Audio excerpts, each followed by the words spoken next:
假如你有100万元现金，而现在有一处价值100万元的房产，每年的投资回报率是10%，用这100万元买入房产，每年坐收10万元的投资回报。这样的被动收入听起来很不错，但是富人们却不会这样做，他们会尽可能的少动用自己的本金，而将不足的部分向银行贷款，这就是杠杆。通过杠杆，他们用已有的资金撬动更大的投资，获得数倍的投资回报。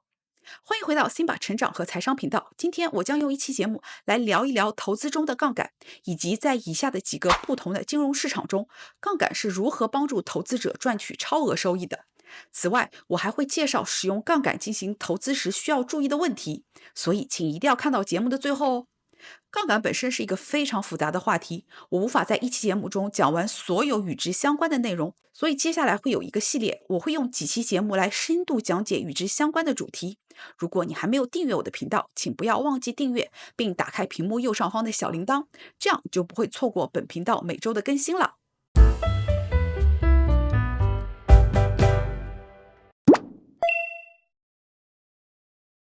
决定投资收益有3大要素：本金、投资回报率和杠杆。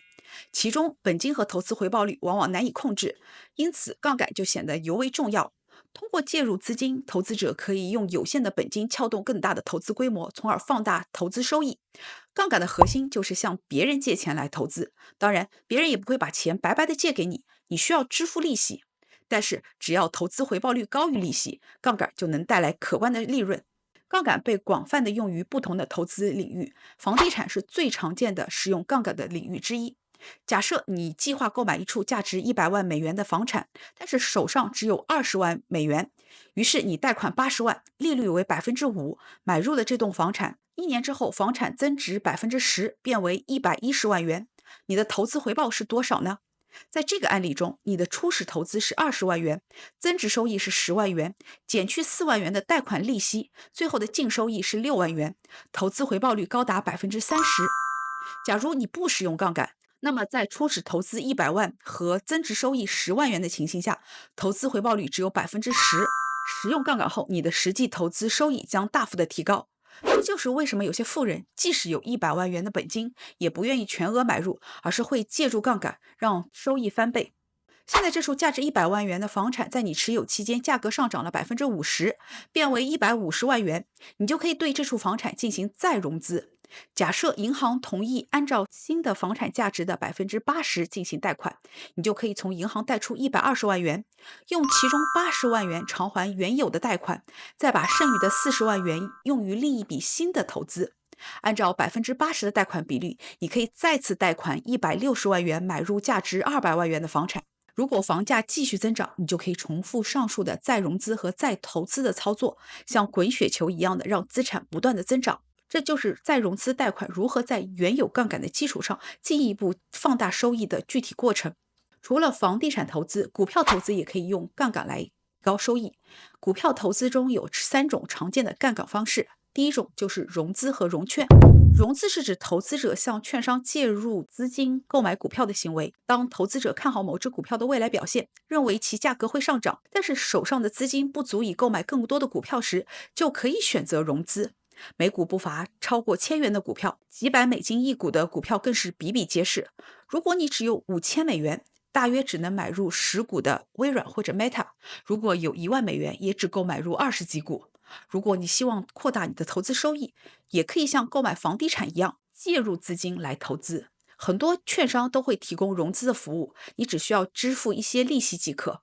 假设你想购买价值20万美元的股票，但是只有10万元的现金，你就可以通过融资向券商借入10万元。当股票价值上涨10%，变成了22万元，不考虑融资成本，你的投资收益就会从10%变为20%。虽然融资可以使你的投资收益成倍的增加，但是也不能忽视其中的风险。当股价下跌，你的损失也会翻倍。如果股价大幅的下跌，券商可能就会要求你追加保证金或者强制平仓。股票投资有一个非常大的优势，就是灵活。你既可以通过做多股票获利，也可以反向操作，通过做空股票来赚钱。当你看空某只股票，一般来说你会卖出这只股票，但是当你手中没有这只股票时，又可以怎样操作呢？你可以通过融券，也就是向券商借入股票并卖出来获得收益。假设某只股票目前的价格为每股100元，你认为它不久后价格就会下跌，于是就向券商介入了1000股，并以10万元的价格卖出。等到股票的价格下跌到每股90元时，再以9万元的价格买回这1000股还给券商。如果不考虑支付给券商的那一点点利息，你就可以获得大概1万元的收益。融券增加了更多的投资策略选择，还能够对冲投资风险。不过，融券本身也存在着风险。通过融券来做空股票，是在赌股价会下跌。然而，理论上股票的价格是可以无限的上涨，因此融券的潜在风险也没有上限。如果股票的价格大幅上涨，券商可以要求你追加保证金或者强制平仓，导致损失更大。第二种杠杆方式就是期权。期权是一种金融衍生工具，允许投资者以特定的价格在特定时期内买入或卖出标的资产。期权分为看涨期权 call option 和看跌期权 put option。股票期权被认为是一种股票投资的杠杆，因为它允许投资者以较少的资金控制更大的股票头寸，从而放大潜在的收益和风险。具体来说，期权合约的价格，也就是权利金，通常会远远低于股票的价格，但是他们提供了在未来买入或卖出一定数量股票的权利。通过支付较少的权利金，投资者可以获得相对较大的市场敞口。期权是怎样运作的呢？以看涨期权为例，假设某股票当前的价格为50美元，你认为未来它会上涨，于是你购买了一份行权价为55美元的看涨期权，权利金为2美元。如果股票价格上涨到60美元，你可以以55美元的价格买入该股票，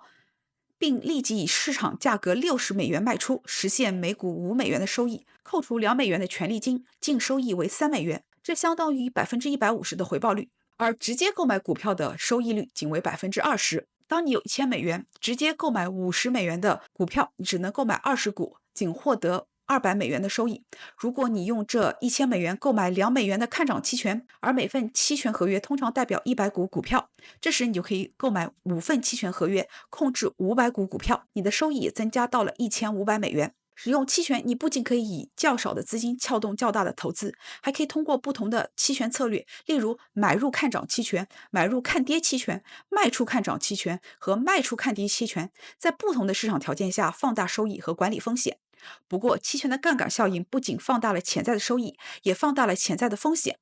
如果股票价格没有达到期权的行权价，期权就会变得一文不值，投资者将会损失所有的权利金。期权投资是一种投资市场的高阶玩法，很多人都认为它对散户投资者不太友好，甚至认为散户就不应该碰期权。我在杠杆系列中打算专门出一期节目来深度讲解期权。如果你对期权感兴趣，请在评论区留言。如果留言的朋友多，我会考虑优先把这期节目做出来。如果对期权投资不太了解，也不愿意通过融资融券来增加股票投资的杠杆，这里还有第三种，也是比较简单直接的方式，就是买入杠杆 ETF。杠杆 ETF 是一种使用金融衍生工具以及借贷来放大投资回报的 ETF。杠杆 ETF 会放大每日追踪的指数，当指数上涨，杠杆 ETF 就能获得比传统 ETF 更高的报酬。例如我们所熟悉的追踪纳斯达克100指数的 ETF QQQ， 当纳斯达克指数当日上涨了1%时， QQ 的价值也会上涨1%。但是如果我们投资的是3倍杠杆追踪纳斯达克指数的 ETF TQQQ， 那么它的价值就会上涨3%。除了 TQQ， 还有追踪纳斯达克100指数的3倍杠杆反向 ETF SQQQ。当纳斯达克指数当日上涨了1%时， SQQQ 的价值则会下降3%。杠杆 ETF 拥有比传统 ETF 更高的波动，给投资者带来更高的收益和风险。杠杆 ETF 不适合长期持有，其中一个原因就是杠杆 ETF 通常具有较高的管理费用和交易成本，长期持有会显著侵蚀投资回报。例如QQQ 的管理费是 0.2%， 而 TQQ 的管理费则高达 0.98%， 相差了差不多5倍。第二个原因就是由于杠杆 ETF 每日会重新平衡其持仓，在高波动的市场中，日内波动就会积累，导致长期回报与预期回报有偏离。也就是说，长期持有杠杆 ETF 有损耗，投资回报率会远远低于预期的倍数。